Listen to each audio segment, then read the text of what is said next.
ሸፍኖ በቤቱ አሳድጎኛል። ይለይብኛል ሚካኤል ይለይብኛል። በክንፉ ሸፍኖ በቤቱ አሳድጎኛል።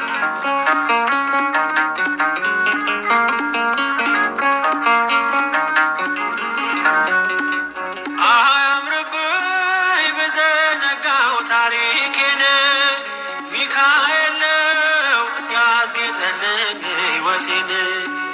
አረሳብኝ እርሱ አትርሳብኝ ያልኩትን ለካ ሰምቶ ይኖራል የልጅነት ጸሎቴን።